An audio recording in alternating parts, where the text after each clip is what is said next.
Welcome to Accounting in Focus. In this video, we're going to discuss the production budget. So up on the screen, I have the problem that we use to do the sales budget. You can click on the link in the description of this video to download the entire problem if you want to follow along.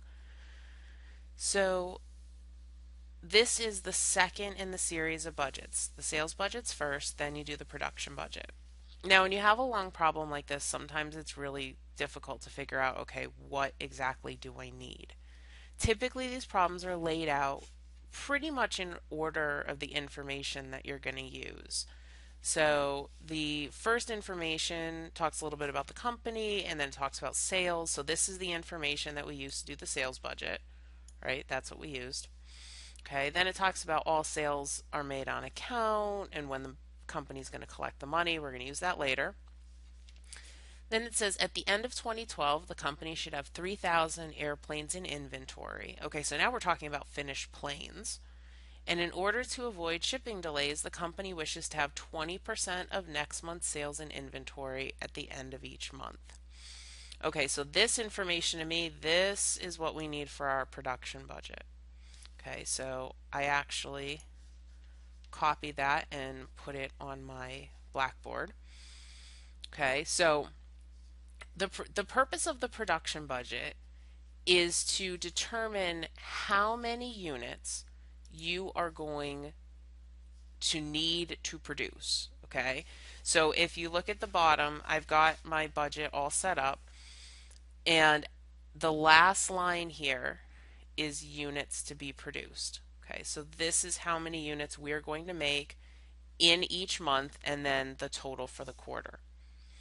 So if you think about one thing that really helps me when I'm thinking about the budgets and what goes on each budget, because I know sometimes it's really overwhelming when you start looking at this.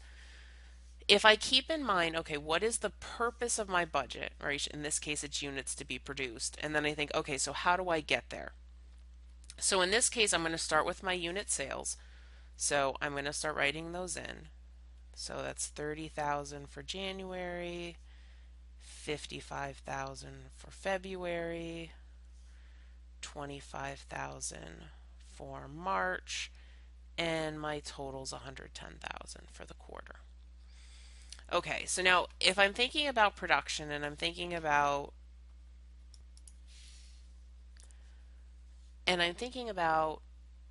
what needs to go into that. So I need to make enough units for my sales.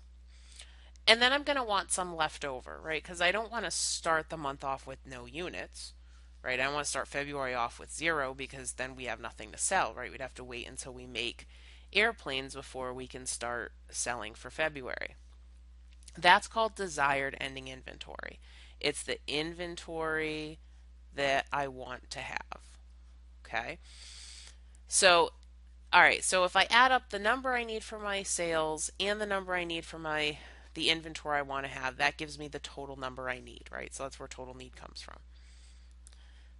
Then if I have any in beginning inventory, right? So if I have some made at the beginning of the month, that's fewer I need, right, to hit my total need number. So I would subtract out my beginning inventory, and that gives me my units to be produced. Okay, so let's start going through these calculations. So, all right, so I put in my unit sales, and now I've got desired ending inventory. So if I go up to my problem, it says the company wishes to have 20% of next month's sales in inventory at the end of the month. So the company desires to have 20% of next month's sales at the end of each month. Okay, so my January ending inventory is 20% of February's sales. So what I'm going to do is I'm going to draw a little line. Okay, I'm going to use February's numbers and I want 20%. I know it's kind of hard to read because it's small. So I'm going to take 20% of February, which is $11,000, and that's what I want my inventory to be at the end of January. So I want 11,000 units going into February to start February with. Okay. February's desired ending inventory is going to be 20% of March. So I'm going to take March and I'm going to take 20%. of March, and that's going to give me February. So 20% of 25,000 is 5,000.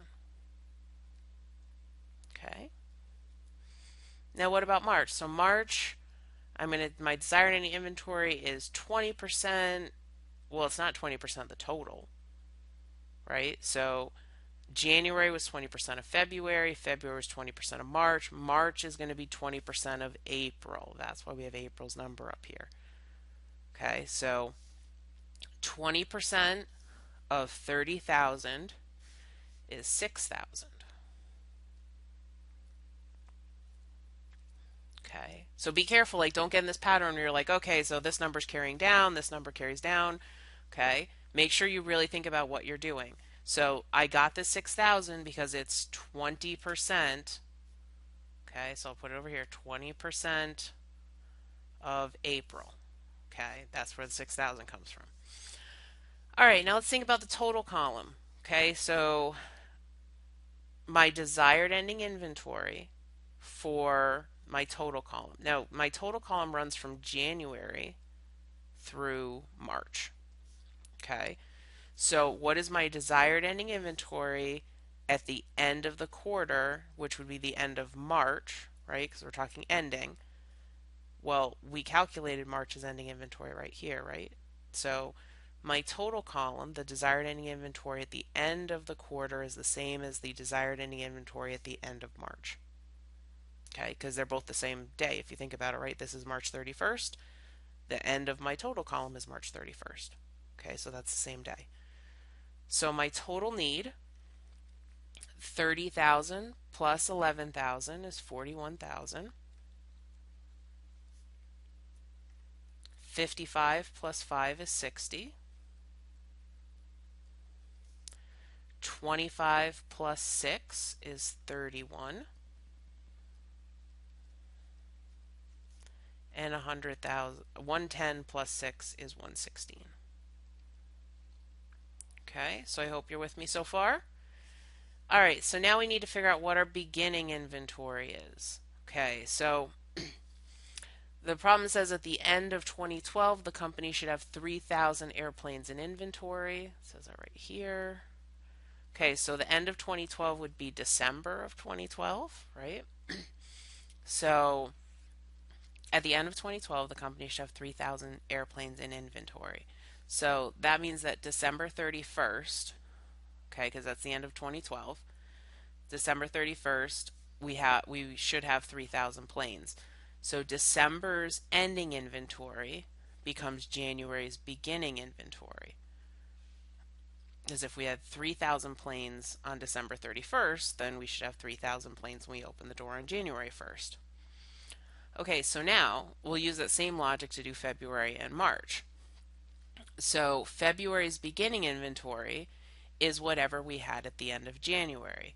So January's number comes down here. So our beginning inventory for February is 11,000.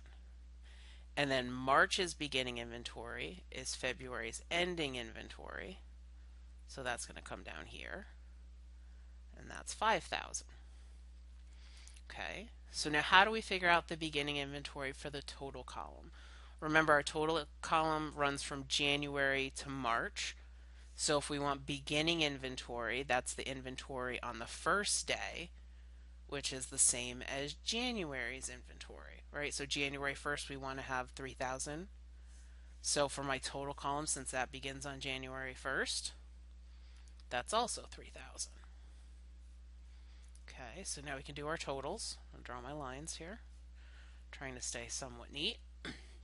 Now remember, we're going to subtract beginning inventory. Because remember, if we need 41,000 units, but we already have 3,000, okay, that means that's 3,000 less that we need to make. So my units to be produced is 38,000 for January. For February, 60,000 minus 11 is 49,000. For March, 31 minus 5 is 26,000. And then for my total column, 116 minus 3 is 113. Now, if you watched the first video, remember I said to check your totals down and across. So if we had 38 plus 49 plus 26, that is also 113. Okay, so the math works down and across. So this is a really good trick to use because remember, sometimes we get, you might get messed up with the total column. So if you added these three together to get your desired ending inventory for the total, your math wouldn't work both ways. So that would tell you there's something wrong. And typically when there's something wrong, it's either your desired ending inventory or it's your beginning inventory. Okay, so these totals should work down and across. Okay, so if you have any questions about this video, please leave a comment. And remember, you can download the entire problem by clicking on the link in the description and going to accountinginfocus.com. That post will let you download the entire problem. All right, if you like this video, please make sure you like it, share it out with your friends, help support the channel, and introduce other people. Thanks so much. See you soon.